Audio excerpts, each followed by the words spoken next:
চিলাপথাৰৰ মানিকপুৰৰ মা মালিনী প্ৰাথমিক বিদ্যালয়ত দুই প্ৰতিষ্ঠাপক শিক্ষকৰ বিদায় সম্বৰ্ধনা। বিদায় সভাত পুৰণি স্মৃতিক ৰোমন্থন কৰি উচুপিল প্ৰাক্তন শিক্ষাৰ্থী দল সংগঠন। ভালে লাগিল পিছপৰা অঞ্চলটোত শিক্ষা অনুষ্ঠান নাছিলে, প্ৰায় ৬-৭খন গাঁৱৰ ভিতৰত এইখনে মই ইষ্টাব্লিছ কৰা।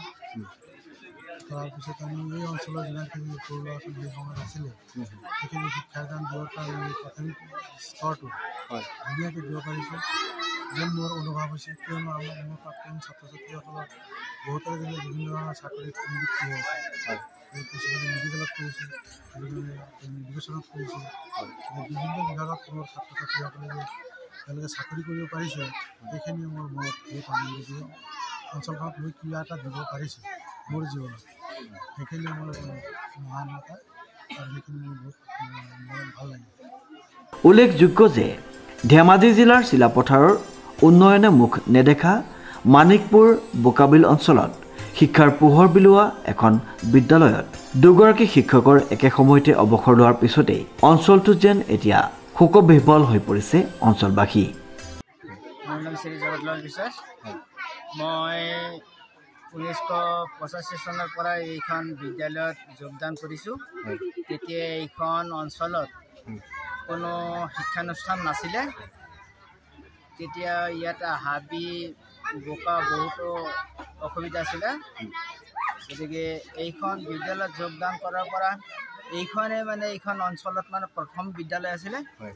এই বিদ্যালয়খনত মই 1985 চনৰ পৰা শিক্ষকতা কৰি আজিলৈকে বহুত দুখ কষ্ট কৰি কিনে এইখন অঞ্চলত এই প্ৰাথমিক বিদ্যালয়খন গঢ়ি তোলাত যি ছাত্ৰ ছাত্ৰীসকলক অৱদান দিছোঁ, মই ভাবোঁ মোৰ যি পৰিশ্ৰম হৈছে সেই পৰিশ্ৰম সাৰ্থক হৈছে বুলি মই বিবেচনা কৰোঁ। মই শিক্ষাদান কৰা বহুতো ছাত্ৰ ছাত্ৰীয়ে চাকৰি পাইছে বা বহুতে হয়তো কিবা ডাঙৰ বিজনেছ কৰি আছে। গতিকে মোৰ যিমান দুখ কষ্ট হৈছে সেইবোৰ সাৰ্থক হৈছে বুলি মই অনুভৱ কৰিছোঁ। অতি দুৰ্গম অঞ্চলত অস্থিৰ অসম আন্দোলনৰ সময়তে মানিকপুৰ বোকাবিল অঞ্চলত একমাত্ৰ বিদ্যালয় হিচাপে 1980 চনতে ক্ৰমে শম্ভু মণ্ডল আৰু জগতলাল বিশ্বাসৰ নেতৃত্বত শিক্ষাৰ পোহৰ নেদেখা অঞ্চলটোত স্থাপন হৈছিল মা মালিনী প্ৰাথমিক বিদ্যালয়। আজিৰ আমাৰ যি বিদায় সভা, আচলতে আমি সদৌ অসম বঙালী যুৱ ছাত্ৰ ফেডাৰেশ্যনৰ মানিকপুৰ আঞ্চলিক তৰফৰ পৰা ছাৰসকলক অশেষ ধন্যবাদ দিছোঁ। কাৰণ আমি ছাত্ৰ সমাজে শিক্ষাগুৰুসকলক শ্ৰদ্ধা কৰিবই লাগিব, এই আমাৰ কৰ্তব্য। শিক্ষাগুৰুৰ আশীৰ্বাদ আমি নতশিৰে পালন কৰিব লাগিব।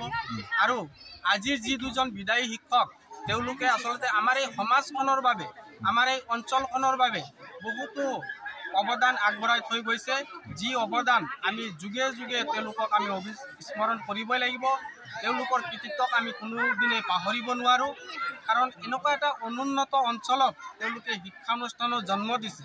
তেওঁলোকে কিন্তু দুদিনতে চাকৰি কৰা নহয়, একেবাৰে স্কুলখন বেচৰকাৰী থকা অৱস্থাৰ পৰা আজি মাত্ৰ কিছু এটা দিনৰ বাবেহে তেওঁলোকে চৰকাৰীভাৱে ইয়াত স্বীকৃতি পাইছিল। জীৱনৰ আটাইতকৈ মূল্যৱান সময়খিনি তেওঁলোকে বিনা বেতনে পাৰ কৰিলে, আৰু তাৰ কাৰণে আমি তেখেতসকলক অশেষ ধন্যবাদ দিছোঁ আমাৰ সদৌ অসম বাঙালী যুৱ ছাত্ৰ ফেডাৰেশ্যনৰ মানিকপুৰ আঞ্চলিক তৰফৰ পৰা। আৰু তেওঁলোকৰ অনাগত দিনবোৰত আমি তেওঁলোকৰ কৃতিকলাপবোৰ চিৰযুগমীয়া কৰি ৰাখিম বুলি আমি আশাবাদী।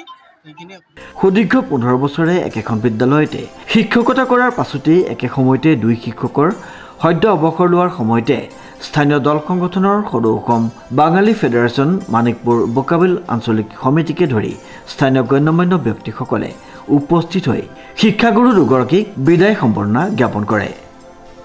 Jintu কোচৰ report, news now.